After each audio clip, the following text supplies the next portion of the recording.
용감한 토크쇼 직설 시작하겠습니다. 올해 첫 인구 동향이 발표됐습니다. 결과는 예상하시겠지만 또 참담했습니다. 지난 1월 출생아 수가 또 역대 최저를 기록했습니다. 온갖 저출산 대책들이 쏟아지고 있지만 상황은 갈수록 악화되고 있고 국가 소멸론을 이야기하는 것도 이제는 식상하게 느껴질 정도입니다. 출산율이 높아지기만을 기대하기보다는 적극적인 이민 정책을 펼쳐서 아예 인구를 수입해야 되는 거 아니냐, 이런 식의 이야기도 매우 현실적인 대안으로 떠오르고 있습니다. 막연한 이야기가 아니라 당장 발등에 불이 떨어진 인구 문제를 풀 해법은 무엇인지 지금부터 제가 다시 한번 또 이야기를 나눠보도록 하겠습니다. 오늘 함께해 주실 분들 소개해드리죠. 강동관 전 이민정책연구원장, 또 명지대 산업대학원 이민다문화학 정지윤 박사, 건국대 경영학과 윤동열 교수 나오셨습니다. 어서 나오십시오. 네. 안녕하십니까. 안녕하십니까. 출생아 수, 출산율 매달 나오는 지표이긴 한데 또 실망스러운 숫자가 나왔습니다. 1월 기준으로 역대 최저치를 기록을 했습니다. 일단 어떻게들 보셨는지부터 의견을 좀 여쭙겠습니다. 예, 인구가 그나마 그래도 반등할 수 있다면 굉장히 기쁜 소식이겠죠. 그런데 지금 저출산 시대 1.3 이하를 갖다가 우리가 출생가 1.3 이하를 갖다가 저출산 시대라고 얘기하는데, 네. 우리는 벌써 거기에 이미 이제 들어선 지는 오래됐고 작년에 벌써 0.7이 깨졌어요. 그렇다면 이제 0.6인데 앞으로 지금 지금까지 해온 어떤 관성이죠. 여성들의 육아 개발, 육아 부담이라든가 자기 개발 이런 것들이 문제가 있다 보니까 거기에 대한 네거티브한 어떤 사고 방식이 있다 보니까 당분간 아마 더 떨어져서 제가 생각하기는 아마 6점대 초반 아니면 5점대까지도 떨어지지 않을까. 0.5. 예, 그런 생각이 좀 듭니다. 그러고 난 뒤에 이런 것들에 대한 어떤 반성의 기회가 주어진다면 아마 반등하지 않을까 이런 생각을 해봅니다. 정 박사님께서도 계속 떨어질 거라고 보세요, 당분간? 네, 어쨌든 지금은 가족의 가치가 너무 떨어지고 있다 보니까 가족 해체가 더 많아지는 이런 거에 초점을 맞춰 보면 아무래도 결혼율이 낮다 보니까 이런 현상들이 더 많아지지 않나 이렇게 생각을 합니다. 네. 윤 교수님께도 질문을 좀 드려야 될 것 같은데 지금으로선 출산율 반등을 기대하기는 어려운 분위기다 이렇게 보시나요? 사실 문화적인 부분이 같이 해야 됩니다, 궤를. 근데 실제 출산을 했을 때 관련돼서 여러 가지 지원책을 강구하고 있지만 이 청년들이 바라보고 있는 출산에 대한 시각 자체가 긍정적이지만 않다는 것이죠. 네. 특히 이제 30대 여성들의 사회 참여가 늘어났어요. 30대 35세 정도가. 이들이 직장에서 지속적으로 경력을 개발하는 건 좋지만 실제 이런 부분들은 저희가 결혼이라든지 혼인이라든지 출산율 저하고도 연결이 되고요. 네. 아까 또 교수님께서도 말씀을 주셨는데 실제 작년에 합계 출산율이 0.73이었어요. 이미 0.65였죠. 4분기 때는. 그리고 올해 같은 경우도 지금 0.7이 깨질까 말까 하고 있고 2025년에 0.65로 보고 있습니다. 이미 서울 경기 지역 같은 경우는 작년에 0.55였어요. 그럼 우리가 필요한 게 합계 출산율이 2.1이 돼야만 인구가 유지가 되거든요. 네. 근데 재미있는 일은 2.02, 1.1이 언제 깨졌냐를 저희가 고민해 봐야 되거든요. 근데 벌써 1983년이에요. 1900 그렇게 오래됐어요? 예. 그때 2.06이었습니다. 그때가 베이비붐 맞습니다. 세대 아닌가? 예. 근데 재미있는 건 1983년에 2.06이었는데 84년에 1.76으로 떨어졌습니다. 이미 지금 20년이라는 골든타임을 지난 상황이죠. 출산율이 하락할 걸 예정하고 있었지만 이에 대한 대비를 철저하게 하지 못한 부분도 있다는 것이죠. 그때 당시에 83년 정도면 사회적 분위기는 여전히 좀 둘 이상은 낳지 말자. 여전히 출산에 있어서 그렇죠. 제한 정책이 좀 분위기가 강했던 그 시기 하나만 낳아서 잘 기르자 이런 모토들이 있었죠. 그렇죠. 그럼에도 불구하고 그때 제안을 하다 보니까 지금 이런 인구가 감소되는 상황 같은 경우는 예견되었던 것이죠. 네. 지금 합계 출산율이라는 거는 참고로 말씀드리면 여성 한 명이 평생 낳을 것으로 예상되는 아이의 숫자가 되겠습니다. 이게 지금 0.73명 수준이지만 이제 0.6명대, 0.5명대 이렇게까지 떨어진다라고 보는 거고 전반적으로 보면 인구의 자연 감소는 계속해서 이어지고 있습니다. 51개월째 자연 감소가 이어졌다. 그러면 우리가 지금 원장님 네. 인구가 어쨌든 5천만 명대를 계속해서 유지를 해야 되는 건데 이런 시기에는 10,000명 단위로 계속 뚝뚝뚝 떨어진다면 언제 5천만 명 선이 깨진다라고 봐야 돼요. 아마 그건 금방 깨질 거예요. 그런데 우리가 이제 인구 문제를 제 생각에 직면하면서 우리가 인구를 갖다가 얼마만큼 유지할 것인가에 대한 어떤 합의점은 없어요. 그러니까 산업 5천만 명 아닙니까? 아니요, 없죠. 아닙니까? 네. 이게 산업 변화에 따라서 인구가 어느 정도 줄어들어도 괜찮을 수가 있단 말이에요. 그래서 네. 이제 시대적으로 많이 변하게 될 텐데 물론 이제 정부가 발표한 거 보면은 72년도인가요? 72년도에 3,600만 명. 그리고 만약에 1.3 수준이 한 44년이 유지되면은 인구가 반으로 줄어든다 그래요. 근데 작년에 우리가 태어난 친구들이 23만 명인데 이 친구들이 한 명도 죽지 않고 그대로 기대 수명이 한 85년대요. 쭉 올라가서 85년 후면은 우리나라 인구가 23만 명 곱하기 85 하면 한 1,800만 명. 그러니까 35년 후면 인구가 확 줄어드는 거죠. 네. 그래서 인구 자체가 뭐 5천만 명 깨지는 게 문제가 아니고 아마 그 이후에 깨지고 난 뒤면은 굉장히 급속도로 이제 인구가 줄어든다는 거죠. 지금 우리가 보면 인구 구조가 어깨가 올라간 항아리형이에요. 네.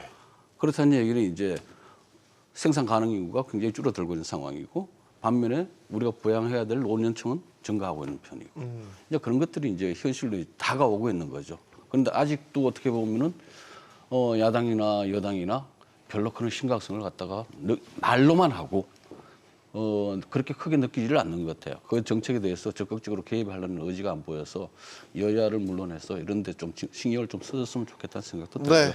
정치권을 질타를 해주셨으니까 어떤 저출산 대책들이 나오고 있는데 이렇게 해결이 안 되는 걸까? 이 부분을 좀 이제 짚어볼게요. 최근에 그 눈에 띄는 그 하나 있는데 신생아 특례 대출이라고 혹시 아시는지 모르겠는데 지금 이 인기입니다.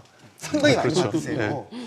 그래서 신생아 특례 대출이 지금 40일 만에 신청 규모가 4조 원을 넘겼거든요. 이걸 그럼 어떻게 해석을 해야 될까? 저출산이라는 우리의 사회적 문제와 연결을 해보면 그러면 신생아 특례 대출 받아서 집 사잖아요. 그럼 집 문제 해결을 해줘야 됐었나 그동안 주거에 대한 문제가 가장 우리 저출산 대책의 저출산 문제의 가장 핵심적인 원인인가 이렇게 연결지어서 생각해 볼 수 있을까요, 박사님? 일단은 지금은 양육 문제 때문에 여성들이 10명 중에서 6명은 결혼을 안 하려고 하는 추세고요. 네. 그러다 보니까 기존에는 우리가 결혼을 해서 집을 구한다라는 게 하나의 뭐 꿈이었었잖아요. 근데 이제 예. 이런 관점에서 봤을 때는 전출산 정책이라는 것 자체가 자녀가 있는 사람한테만 적용이 되는 거기 때문에 이런 것부터 처음부터 관점을 가지지 않았기 때문에 신혼부부들이 집을 가져야 된다. 주택에 대한 뭐 어떻게 되면 30일부터는 6억 이하의 주택이 대상이 될 수 있게끔 어떤 목표는 정해놨지만 네. 그거를 접근하는 수준에서는 많이 낮다는 거죠.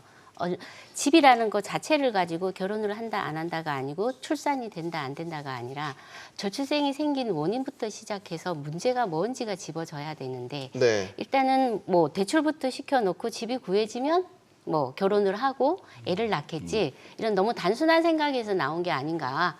이게 전반적으로 다 적용되는 관례는 아니기 때문에 이게 크게 지금 뭐 호응은 얻고 있다고는 하지만 네. 많은 긍정적인 반응은 못 얻고 있다고 보고 있습니다. 네, 윤 교수님께도 의견을 좀 여쭈고 싶은데 아이를 낳았을 때 부모가 짊어져야 되는 전체적인 경제적 부담 안에는 양육도 있고요, 주거도 있고 뭐 기타 여러 가지들이 있겠죠. 교육 문제도 그렇죠. 있고 예.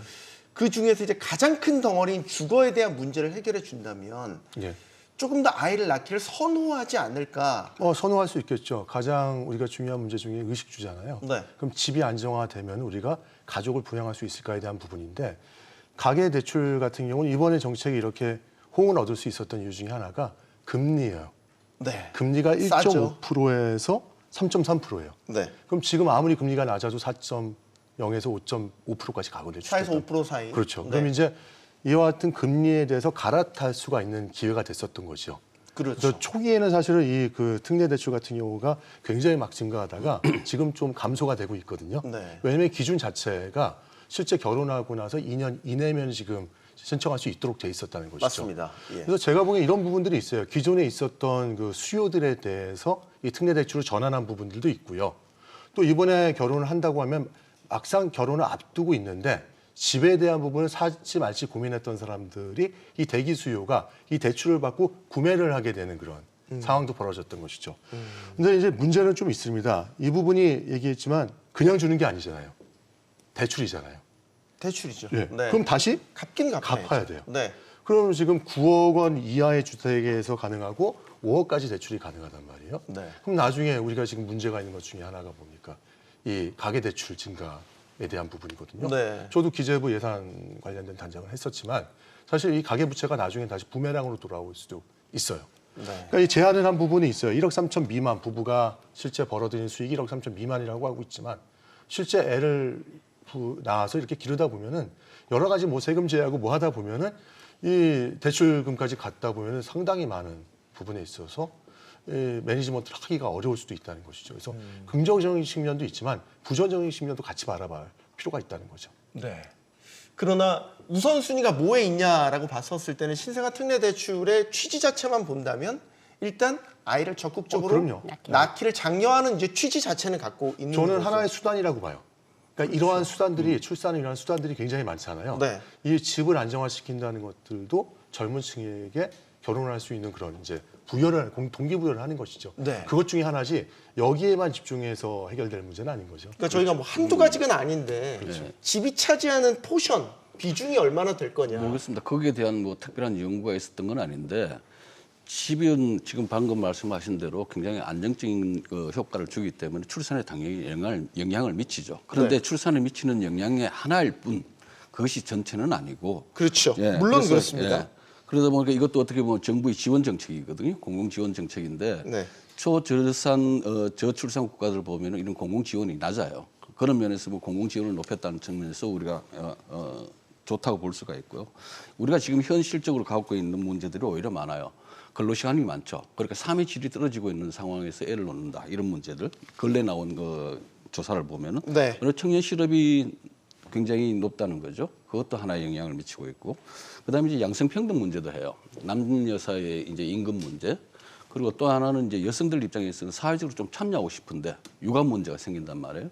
사회적으로 참여하지 못한다면은 거기서 들어오는 소득이 있고, 그런데 육아 비용도 있고, 이 비용 자체가 배가 되는 측면이 있단 말이에요. 애를 놓게 되면은. 그러다 보니까 당연히 이제 반대하는 측면인데, 이런 것들이 지금 대부분 이제 학자들이 이제까지 해온 조사 결과에 의하면 그런 문제들이 육아 출산에 영향을 미친다 이렇게 생각하고 있어요. 근데 이제 제 생각에는 굳이 하나 더 꼽으라 그러면은 네. 이 결혼에 대한 사고 방식이에요. 왜 애를 놓게 되면은 뭔가 불행할 것 같은, 애가 많으면 뭔가 나의 자아실현을 하는데도 문제가 있을 것 같은, 뭐 그런 거죠. 거기다가 이 미디어조차도 보면은 결혼하고 애 놓고 하는 데 대해서 굉장히 네거티브한 측면만 많이 부각을 시켜요.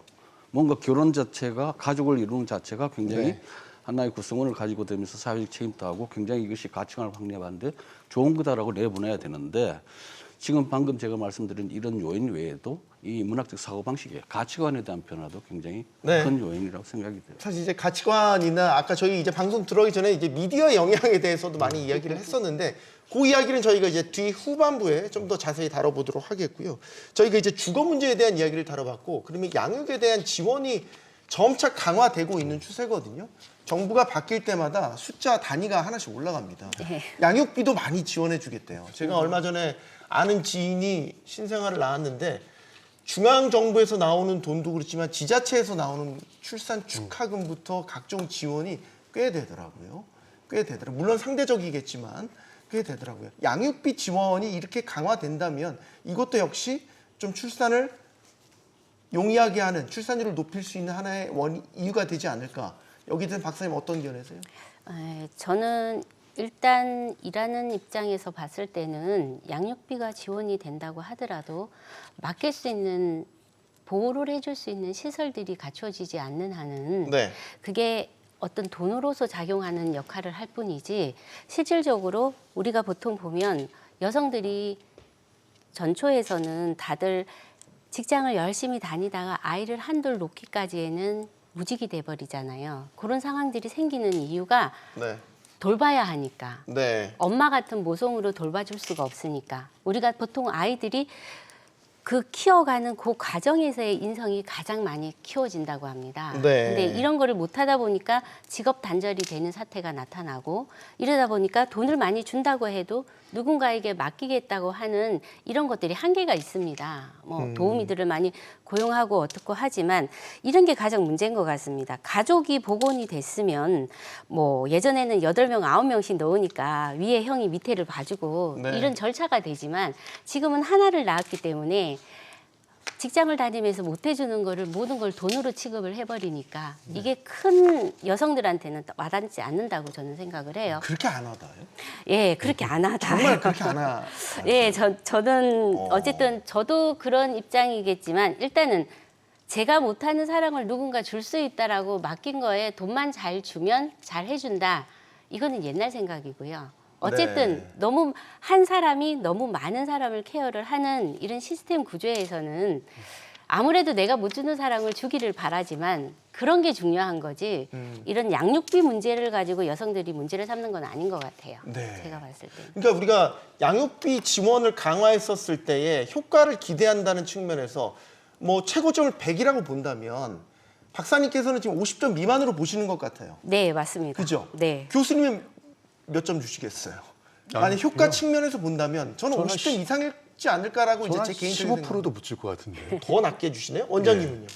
그건 좀 약간 상대적으로 봐줘요. 왜냐하면 제가 가끔 강연 나가면서 여성분들한테 물어봐요. 1억 더 드리면 애 놓으시겠습니까?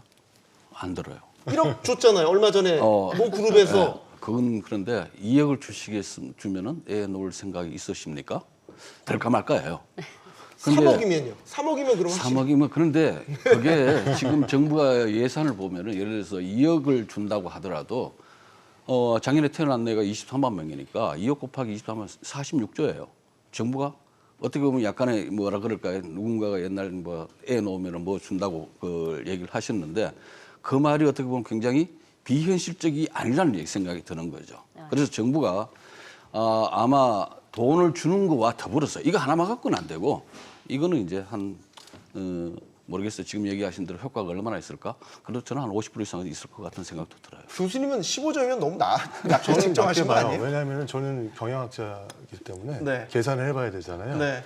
근데 실제 얼마 전에 발표한 것을 보더라도 자녀 한 명을 키우는 데 들어간 돈이 2억 5천이라고 하거든요. 네. 근데 이 2억 5천이라는 돈이 우리가 평균으로 한번 매겨본 것이지 사실 더 들어갈 수도 있고 좀 덜 들어갈 수도 있죠. 물론 그렇죠. 그렇지만 2023년, 22년을 봤을 때는 굉장히 많은 16% 정도가 증가를 했어요.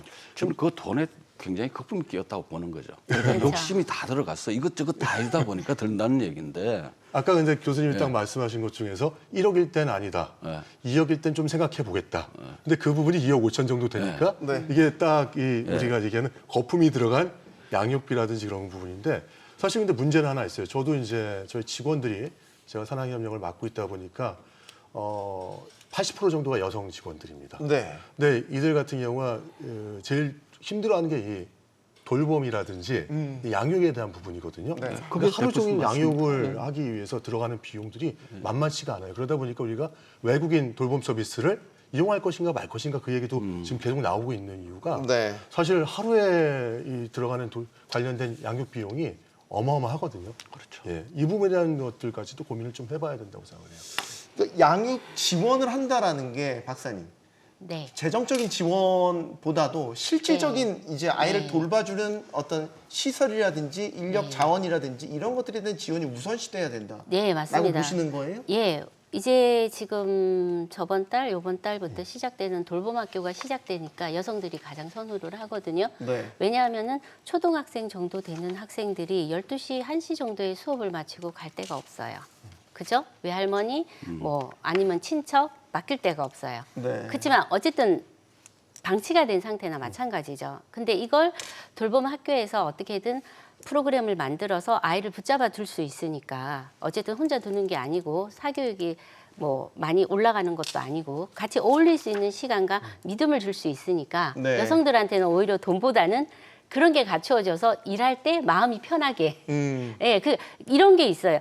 인성 문제를 많이 하지만 사실상 옆에서 보고 배우고 섞어가면서 그 인성은 키워지는 건데 이걸 못 해주고 있는 부모 입장에서 가장 많은 사랑을 받아야 되는 부모 입장에서 봤을 때는 이런 걸 해줄 수 있는 놀이 문화라든지 교육 문화라든지 이게 어울려져서 그런 거를 키워줄 수 있는 이런 지원을 원하는 거지.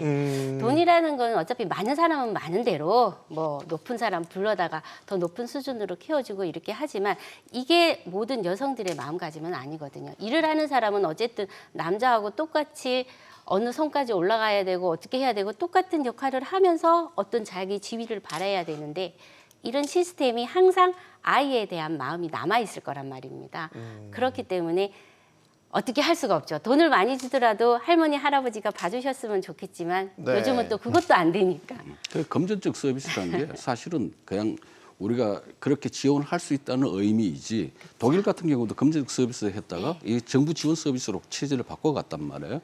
그 일본 같은 경우도 지금 보면은 질 좋은 보육 서비스 방금 말씀하신 대로 이런 형태로 바뀌는 거죠. 그래서 제 얘기는 그렇게 쓸 수 있는 재원을 그런 형태로 금전적 서비스가 아니라 그렇죠. 그런 형태로 바꿔가는 것도 아마 출산율 제고에 일조할 것이다 이렇게 생각하는 거예요. 근본적인 게 이제 교수님하고 박사님 말씀하신 게 정말 옳은데 제가 오기 전에 사실은 우리 학생들하고 또 직원들한테 다시 한번 물어봤어요. 네. 왜 안 낳냐?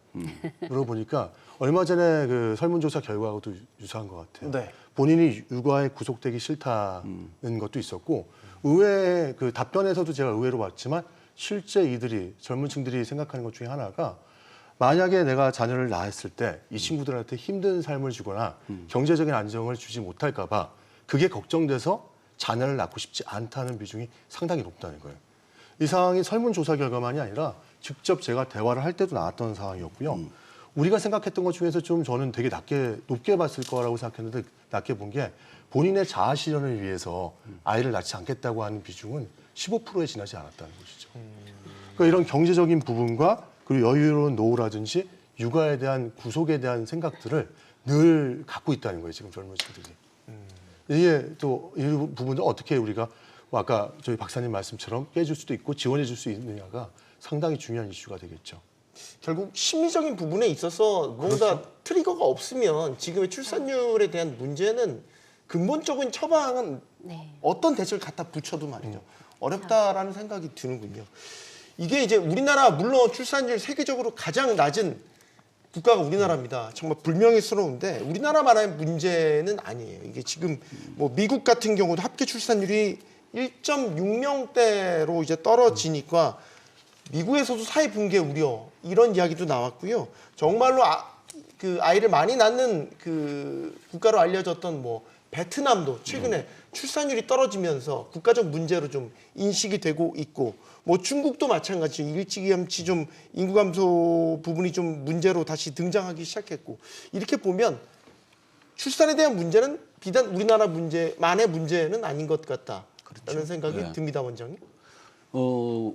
한 연구 보고서에 의하면은 이게 출산율이 1% 떨어지면은 경제 성장률이 0.59% 떨어진다라는 보고서가 있어요. 결국은 네. 이제 사람 숫자가 성장이 필요한 거니까 노동력 측면에서 그런 측면에서가 하나가 있고 그다음에 이제 선진국이나 우리나라 같은 경우는 아까 조금 전에 말씀드렸듯이 우리의 인구 쿼터가 이게 어깨가 높은 항아리형이란 말이에요. 네. 그러다 보니까 문제는 뭐냐면 생산 인구는 적고 보양해야 될 인구가 많다 보니까 한 60년대 후반만 되면 1대1 정도가 돼요. 생산 가능 인구가 한 명 노인을 한 명 보양해야 되죠. 그것뿐만이 아니라 또 유선을 또 부양해야 된단 말이에요. 그러니까 이런 문제가 이제 심각해지는 거고 그다음에 또 우리나라 같은 경우는 학력이 굉장히 높다 보니까 노동시장에서 화이트 칼라하고 블루 칼라 사이에서 노동시장이 형성되는데 이게 매칭이 안 되고 있어요. 그러니까 화이트 칼라 쪽은 많은데 블루 칼라 쪽으로 진입하려는 사람들은 적고 그러다 보니까 노동시장에서 노동 수급에 대한 문제가 심각한 거죠. 특히 3대 업종을 중심으로 단순 노무 쪽에는 인력이 심각한 수준이란 말이에요. 그러다 보니까 결국은 이제 그쪽으로 인력을 갖다가 유입하는 수밖에 없다라는 것이 우리나라의 문제뿐만 아니라 선진국도 똑같은 현실을 이제 처하고 있는 거죠. 그럼 이제 인구 문제를 세계가 고민을 해야 되는 건데 이민 정책 같은 걸 그래 적극적으로 취하는 나라도 있는 거잖아요, 막상. 그럼요. 일단은 어쨌든 우리가 이민 정책이라고 하면 인력이 우리나라로 들어오는 수민 업무와 또 우리나라에서 또 다른 나라로 가는 송출 업무가 병행이 됐을 때 비교가 차원이 생겨지니까 네. 이게 훨씬 더 이런 거를 맡아보기가 좋죠. 우리도 96년, 97년 IMF 있었을 때 뭐 다른 이동이 아니라 내가 지금 살고 있는 것보다 더 좋은 곳으로 좀 찾아서 가는 그런 인구 이동이 또 우리나라가 뭐 IMF가 터져서 위험하다 이렇게 되니까 다른 나라를 찾게 돼요. 네. 그거하고 똑같이 지금 96년도부터 우리가 2015년도 정도까지가 우리가 나가는 입장이었다 그러면 이제는 2007년도에 체류 외국인 100만 되는 시점에서 외국에서 동남아 쪽에서 오히려 우리를 찾아오는 시점이잖아요. 근데 그게 결혼으로부터 시작이 되다 보니까 이게 다문화라는 반다문화 현상이라는 게 많이 생겨서 네. 사실은 그때부터 외국에서 들어오는 사람이 제대로 된 대한민국을 알고 맞아들이는 대한민국 사람들이 그 맞아들이는 시점에 교육이 되어 있었다 그러면 지금까지의 이민이 들어와서 정착이 되어 있는 그 다문화 가족이나 외국인 가정들이 조금 더 우리한테 기여를 해주지 않았을까. 왜? 우리 가정뿐만 아니라 다문화 가정에서도 이혼율이 많으니까요. 그러니까 이민이라는 거는 출생률하고 연관이 있다 없다 이게 문제가 아니고 들어와서 어느 정도까지 적응을 시켜서 그 사람들이 가정을 유지하게 해주냐 하는 대한민국 가정이 모델이 되지가 않으면 문제가 좀 많다고 봅니다. 저 같은 네. 경우는. 자, 이제 저희가 현실적인 대안들을 여러 가지를 이야기해 볼 건데 자연스럽게 이민 문제로 넘어가서 아마 오늘 이 이야기가 저희가 가장 할 말이 많을 주제일 것 같아요. 그러면 인구를 유지하기 위해서 이민을 우리가 그럼 이제 그동안 폐쇄적이었잖아요. 적극적으로 받아들여야 되냐. 이민 정책이 현실적인 대안이냐. 이 부분에 대한 이야기를 먼저 교수님께 여쭙겠습니다. 저는 당연히 그래야 된다고 생각합니다. 네. 그러나 그냥 받아들이는 것이 아니고요. 이민 정책이라는 것이 제대로 수립이 돼야 되고 이 정책을 수립하기 위해서는 실제 이민 관련된 부분들에 대해서 관리를 하는 청이라든지 여러 가지들이 설립이 돼야 된다고 생각을 하고 있거든요. 네. 우리나라 이민 정책 같은 경우는 고용노동부라든지 법무부라든지 또 우리가 여가부에서 따로따로 관리를 하고 있어요. 특히 E9으로 분류되는 이제 단순 업무 같은 경우는 실질적으로 고용노동부가 관장을 하고 있고요. 네. E7 이상 비자 같은 경우는 이제 법무부가 관장을 하고 있는데 이와 같은 정책적인 부분 자체가 실제 조합되고 이 정책적인 발현이 되기 위해서는 이 이민 정책을 수립하고 이를 실천하는 기관이 좀 한 군데 몰려 있어야 된다는 부분 같은 경우는 굉장히 중요한 이슈라고 볼 수가 있을 것 같아요. 그래서 제가 보기에는 이런 부분들을 다른 나라에서도 이민 정책을 좀 받아들이는 부분들이 많이 있고 있는데 네. 그런 벤치마킹할 부분이 있고 실제 우리가 받아들이되 이 부분을 어느 정도 우리나라의 현상에 맞게 적용해야 될 부분이 있는데 이걸 잘 판단할 필요성이 있을 것 같습니다. 우리가 그러면 이민 국가라고 알려져 있는 뭐 네. 미국이라든지 캐나다, 호주 네. 이런 나라처럼 이민 정책을 아예 구조 자체를 그렇게 바꿔야 된다라고 보시는지 여기에 대한 아니요, 박사님. 그건 아닌 것 같고요. 일단은 이민을 받아들인다고 할 때 대한민국 국민한테 먼저 교육이 되어 있어야 됩니다. 그 나라 들어오는 사람들, 우리 대한민국 사람들이 먼저 한국어와 한국 문화와 한국 생활이 익숙해져 있어야 내 옆에 어떤 나라가 왔을 때 호응이 빨리 되고 그 이민을 자연스럽게 받아들일 수가 있는데 지금 인구 문제라고 하지만 사실 지금까지 들어와 있는 체류 외국인 250만입니다. 네. 그 250만 중 이외에도 불법 체류자만 해도 42만입니다. 이게 불법 체류자를 쫓아낸다고 해서 중요한 게 아니라 사실상 불법 체류를 됐다라는 것은 긴 시간 체류를 하고 있기 때문에 우리나라를 많이 안다는 사실도 됩니다. 네. 그렇지만 우리가 불법 체류를 옹호하는 얘기를 하면은 반대를 합니다. 잡는 입장에서는. 왜? 비숙련 같은 경우는 기간을 끝내고 나가야 되니까.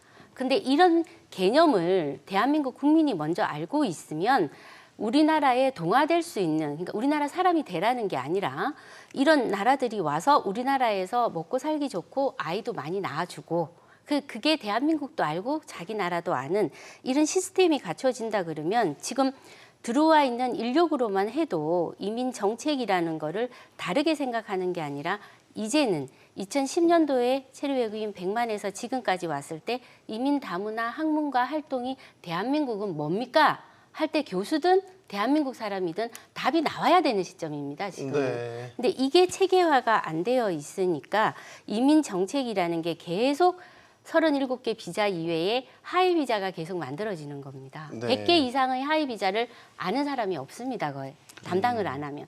자, 그게 좋다고 만들어내기는 하지만 그렇게 들어와 있는 사람이 그 나라 사람들이 어떻게 정착을 해서 어떻게 적응을 해가고 있는 게 모델이 되면 좋은 영향을 계속 뉴스나 신문으로 떠들어주면 한국 사람들이 이민을 받아서 우리한테 좋구나가 되지만 우리는 언론한테 이것도 하나 지적하고 싶은 게 사고가 나거나 이런 게 있을 때만 띄우니까 너네 나라에 있지 왜 우리나라에 와서 힘들게 살아.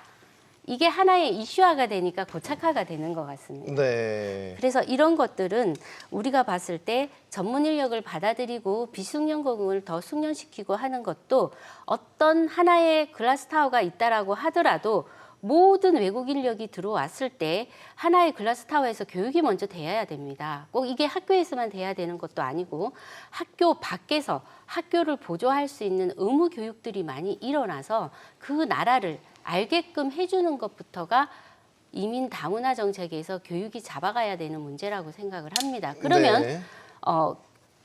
6개월 정도의 한국어와 한국 문화와 한국 생활을 가르치고 학교로 내보내는 거, 그다음에 직업군으로 내보내는 거, 그다음에 취업처로 내보내는 거. 이게 분류가 된다 그러면 부처가 이렇게 20개 부처가 외국인을 담당하고 메인 4개의 부처가 위원회를 추진해서 이 파트는 이거 맡고 이 파트는 이거 맡고 계속 같은 일만 반복된다고 저는 생각을 합니다. 네. 그래서 이런 것들을 체계화시키는 시스템이 이제는 정비돼야 될 시점이 왔다고 생각을 합니다. 네. 자, 인구학적인 측면에서 본다면 우리가 적정 인구를 유지하기 위해서 어쨌든 낮은 출산율을 높이는 방법만으로는 시간도 너무 오래 걸리고 한계도 뚜렷해 보인다. 그러면 이제 해외에서 인구를 받아들여서 그게 결국 이민 정책인 건데 그렇죠. 이 정확한 타겟, 목표치라는 것도 분명히 설정을 해야 될 것 같고 구체적인 방법론도 아까 말씀 다들 주셨지만 그런 것들도 이제 전체 목표치에 맞춰서 하위 목표, 세부 목표들이 다 설정이 돼야 될 것 같거든요.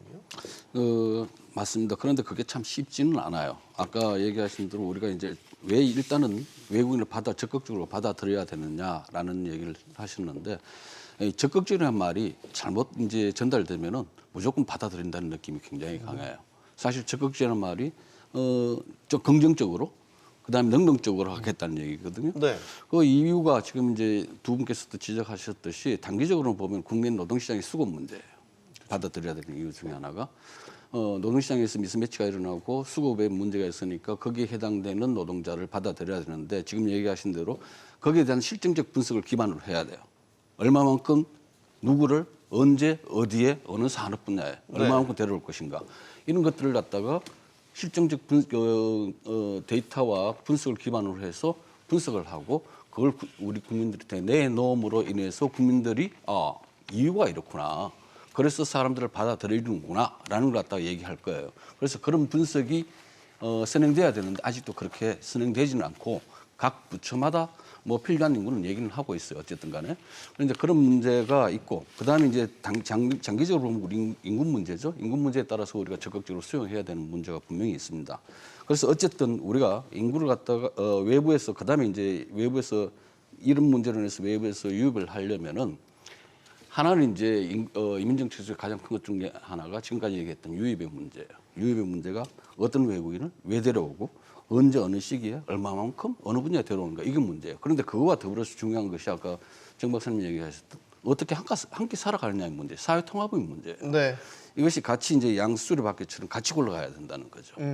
그래서 한쪽에서는 유입의 문제를 갖다가 문제를 실전적인 분석을 바탕으로 해서 국민들을 이해시키고 수용성을 제고하는 한편 우리가 들어본 부분에 대해서 어떻게 함께 같이 살 것인가에 대해서 같이 고려해야 된다는 걸 말씀드립니다. 네.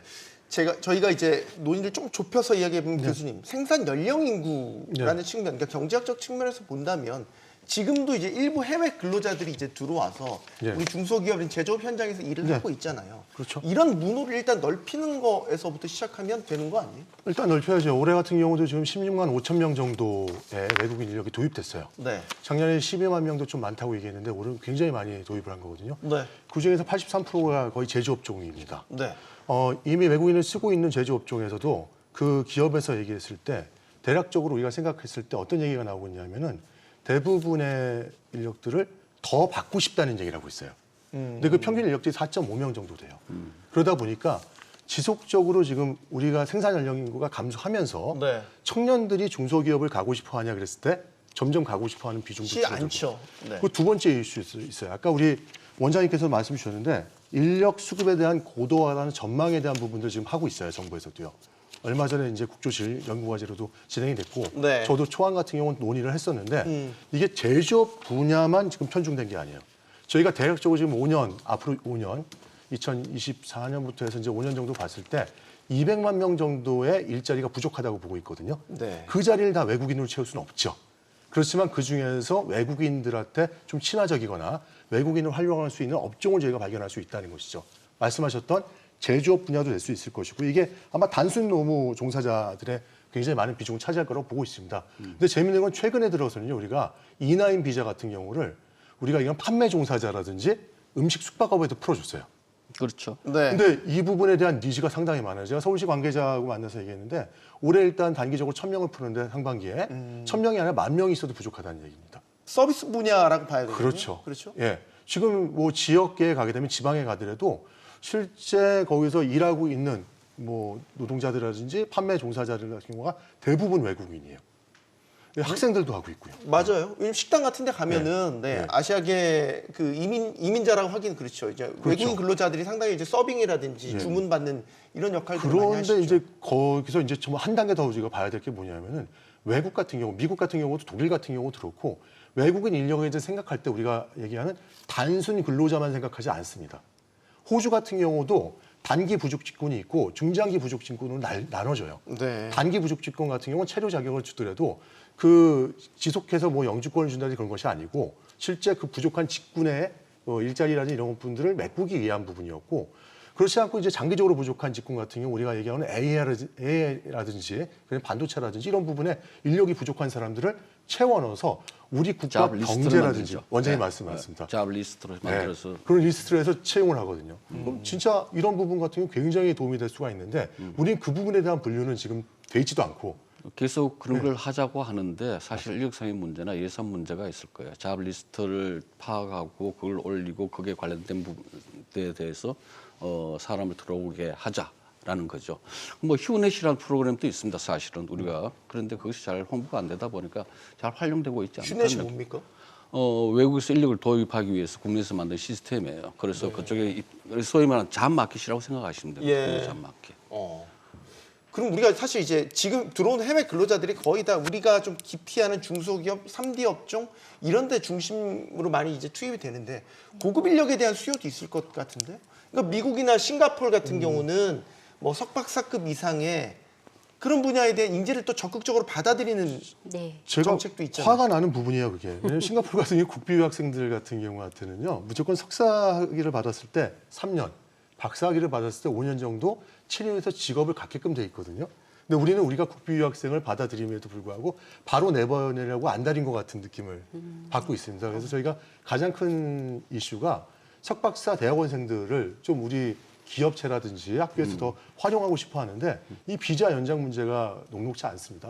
아마 그런 원장님도 문제 그렇게 생각하실 거예요. 똑같은데 그런 문제에 대해서는 아마 법무부에서 많이 신경을 쓰고 있는 것 같아요. 사실은 이게 방금 얘기하셨는 이 교육 문제는 약간 좀 다른 쪽에 얘기를 하자면은 이 심각한 문제예요. 왜냐하면 우리 지금 국내에 대학의 입학 정원이 47만 명인가 그래요. 작년에 47만 6천 명인데 작년에 태어난 애가 23만 명이에요. 그렇다면 23만 명이 한 명도 빠지지 않고 18년 후에 대학 들어갑니다. 쫙 올라갔어요. 그럼 23만 명이 입학 정원 다 채워도 48만 명 정원에 25만 명이 모자란다는 얘기예요. 단순하게 대학 절반은 없어져도 된다는 얘기네요. 이제 단순합니다. 없어지는 게 문제가 아니라 이 얘기하면 대학 교수님 대학 하나는 아이고 괜한 얘기를. 네. 대학 하나는 굉장히 교육 인프라이면서도 그 지역 경제에 굉장히 중요한 역할을 합니다. 대학 하나가 없어지면 그 지역 경제에 굉장한 타격을 커요. 그 주는 타격이. 네. 그래서 우리가 어떻게 생각하면은 그런 점을 고려한다면은 우리가 갖고 있는 교육 인프라를 갖다가 최대한 활용하기 위해서 유학생을 받아들여야 되고 방금 교수님께서 얘기하신 것처럼 받아들이고 유학생은 또 우리가 또 재활용할 필요가 있다는 거죠. 그 사람들을 국내에서 정착해서 우리와 같이 살 수 있는 시스템을 만들자.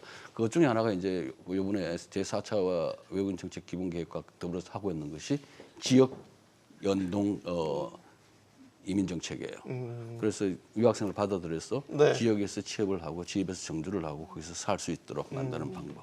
제가 거기서 네, 박사님. 조금 말씀드릴게요. 저희가 해외 고급 인력이라고 해서 데리고 들어오지만 사실상 뭐 큰 비용을 들여서 데리고 들어와서 같이 어울리게 한다라는 이런 개념도 많이 없었고요.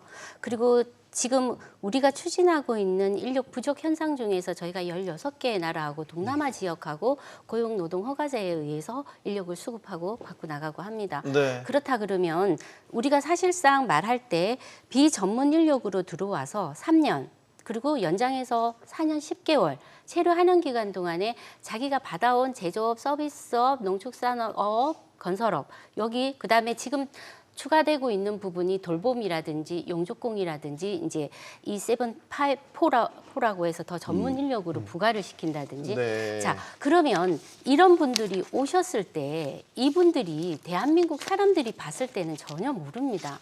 자기가 필요한 직종에 데리고 있는 사람들에 대해서만 대한민국 사람들이 호응을 하는 거지 사실상 나하고 거리가 없다 생각하면 왜 인력을 많이 받아? 자 글로벌 문화를 키워간다는데 왜 동남아 쪽에서 노동자만 자꾸 받아? 교육계 체계에서는 봤을 때는 또 왜 우수 인재, 고인력을 받기 위해서는 유학생을 많이 받아야 되는데 왜 유럽이나 이런 데서는 안 받아? 자, 이러면 기저에 우리가 산업인력공단을 통해서 구직이라는 절차를 통해서 해외 취업이라는 절차를 통해서 유럽이나 어디나 기업처를 통해서 데리고 오던 인력들도 있었습니다. 근데 이게 이제 그 체류 외국인 100만이 되고 해외 우리 노동 계층이나 이런 쪽에서 인력이 부족하다 보니까 노동자를 데리고 오는 노동 수급이 많아지다 보니까 이게 부각이 되는 겁니다. 근데 지금 한 4년, 5년 정도 사이에 다문화 가정이라고 하면 동남아에서 우리나라가 살기 좋으니까 왔다고 하지만 외국인 노동자들이 지금 현재 농촌 지역에서 인력이 부족해서 역할을 해주니까 인식이 달라지고 있습니다. 네. 90% 이상이 외국인이 체류를 하고 있는데 한 학교에 우즈베키스탄 학생이 거의 차지한다 그러면 한국 학생들이 없다는 얘기가 나오잖아요. 이게 초중고부터 봐야 되거든요. 그게 다 우리 인력이 될 사람들인데 이런 인력 체제에서 D2라는 유학생 비자도 느리고 뭐 우리가 말하는 연수를 데리고 와서 어느 기간 일정 기간 있다가 학교로 데려가고 차이가 있습니다. 그래서 정부에도 특화 작업을 하지만 유학생 같은 경우에는 들어와서 어느 기간 동안 일을 하면 중앙 지자체가 같이 묶어져서 이 학생이 그 지역에서 일을 하게끔 기업과 연계가 되는 시스템들이 시범 사업으로 작년에 시작이 됐고요. 네. 그게 이제 정규적으로 이제 정규 사업들로 이제 발탁이 될 겁니다. 그렇게 되면 우리가 유학생들을 정확하게 키워서 직장까지 유지를 시켜서 결혼까지 시켜서 안주까지 시킨다 그러면 이네들이 우수 인재입니다. 해외에서 너무 고급 인력을 데리고 오려고 하는 것보다 한국에 적응해 가면서 저희가 이런 인력들을 키워준다면 우리가 말하는 단순 인력들은 사실 중국인들이 들어왔을 때 중국 동포들이 들어왔을 때 사실상 한국 문화나 업무 태도 이런 것들은 언어가 되니까 유학생들한테서 우리가 효과를 빠르게 봅니다. 네. 그렇지만 단순 노동으로 들어오신 분들은 단순 언어 능력밖에 안 되기 때문에 네. 장기적인 과정들이 필요하다는 거죠. 그래서 이런 시스템들이 되고 들어온 인력들이 체계화가 될 수 있다 그러면 예. 한국과 동일한 인력들도 키워낼 수 있다고 저희는 생각을 합니다. 자, 다른 질문 조금만 교수님께 드리고 싶으면 네. 우리가 그럼 이렇게 적극적으로 이민 정책이 바뀌었다고 가정을 해봤죠, 네, 네. 해보죠. 그러면 이제 이분들을 받아들이기 필요한 비용도 또 있잖아요. 아, 그렇죠. 주거에 대한 지원이라든지 보건, 의료 부담 이런 맞습니다. 것들. 그러니까 사회적 비용이 증가하지 않을까. 증가하죠, 당연히. 난 여기에 대한 부담이나 혹은 거부감도 있지 않을까라는 생각. 국민들은 그런 거부감이 클 거예요, 사실은요. 의료보험만 생각해도 실제 작년 같은 경우 제가 알기로는 이제 중국 동포라든지 뭐 중국에서 온 이제 이 관련된 인력들이 활용하고 있는 그 의료보험료가 116만 원인가 지금 된 것 같아요. 정확하게 기억 못 하는데. 네. 연마다. 예. 근데 그 비용이 다른 국가에서 와서 실제 우리 체류하고 있는 그런 인력보다 2배 정도 돼요. 예, 그러다 보니 특정 이런 국가에 대한 좀 반감이 생기기도 하고요. 또 실제 그 본인만이 아니라 가족들까지 와서도 의료비를 부담해야 되는 부분이 있고 또 하나를 더 말씀드리면 이 문화적인 차이가 있잖아요. 그러다 보니까 예전에 제가 미국에 있을 때도 화이트 플라이트라는 그런 것들이 있었어요. 실제 그 백인들이 사는 동네였었다가 네. 이주민들이 들어왔을 때 그 지역에 있었던 백인들이 다른 지역으로 이동하는 부분이거든요. 아. 근데 국내 같은 경우도 그런 것이 발생하고 있었고 저도 이걸 연구하기 위해서 작년 말에 제가 프랑스를 좀 가봤어요. 예. 프랑스가 이민자들이 많잖아요. 그렇죠. 근데 프랑스는 이제 지구별로 나눠져 있지 않습니까? 보니까 지역마다, 지구마다 실제 외국인들이 많이 거주하는 지역 같은 경우는 실제 이 반감을 갖고 다른 지역으로 이주하고 있는 프랑스 원래 있었던 그분들이 계시더라고요. 그래서 제가 보기에는 반감도 상당히 있을 수 있을 것이고 이 문화적 차이들 우리가 흔히 미국 뉴욕 같은 경우 멜팅팟이라고 하잖아요. 예. 이 문화적 차이를 어떻게 우리가 같이 버무려가면서 같이 유지할 수 있을까에 대한 부분은 아까 저희 정 박사님 말씀하신 것처럼 같이 해결하지 않으면은 굉장히 어려운 문제들이 있을 거예요. 그리고 사회적 비용은 점점점 증가할 수밖에 없을 것이고. 그러면 이 문제는 사실 우리가 경제적 비용은 추산이 가능한데 그렇게 이제 문화적 어떤 배타적인 우리의 문화 속에서 사람들이 느끼는 그런 배척감 이런 것들이 다 비용으로 사회적 비용으로 다 합산해서 환산한다면 이것도 이민 정책을 쉽게 늘리지 못할 그렇죠. 요인 같은데요. 예, 당연히 이민자가 들어오면은 그에 대한 편익이 있는 반면에 한편으로는 비용이 들어가요. 동전의 양면성 같은 거죠. 그래서 가장 뭐 경제적인 이론으로 얘기하자면 들어온 편익을 갖다 극대화해서 비용을 최소화하는 방법이에요. 그걸 찾아간다는 거죠. 그래서 편익 자체는 그분들을 갖다 우리가 잘 이제 적재적소에다 잘 배정해서 생산을 갖다가 양을 최대화하는 거고 비용적인 측면에서는 비용을 갖다 최소화해야 된다는 거죠. 그래서 이 사회 통합의 중요성이 바로 거기서 이제 얘기가 되는 겁니다. 이분들이 들어와서 국내 생활을 갖다 잘 할 수 있도록 사회 통합이 필요한데 그 사회 통합은 외국인뿐만 아니라 내국인에도 필요하다는 거죠. 그래서 외국 문화에 대해서 이해하는 정도가 옛날에는 뭐 멜팅팟이라는 얘기도 있었고 샐러드 모델도 있었지만은 네. 요사이는 이제 상호 문화주의라 그러죠. 서로 간의 문화를 갖다 이해하는 방향으로 가서 이 비용을 갖다가 최소화하고 내국인과 내외국인 사이에서 뭐 선주민 후주민이라고 얘기합니다만 갈등을 갖다가 최소화하자라는 얘기를 하죠. 그 비용 자체는 어쨌든 외국인이 증가하면 당연히 증가하지만은 그 비율 자체는 감소시킬 수 있는 방안으로 가야 된다는 거죠. 네. 자, 오늘 인구 이야기를 저희가 몇 번째 다루고 있지만 오늘도 준비된 이야기를 다 하진 못했습니다. 그만큼 뜨거운 주제라는 거겠죠. 최근에 그 국토연구원에서 저출산 원인 진단과 진단에 대한 보고서가 나온 게 있는데 눈에 띄는 대목이 있습니다. 미래 출산율에 어떤 부분이 가장 큰 영향을 미칠까?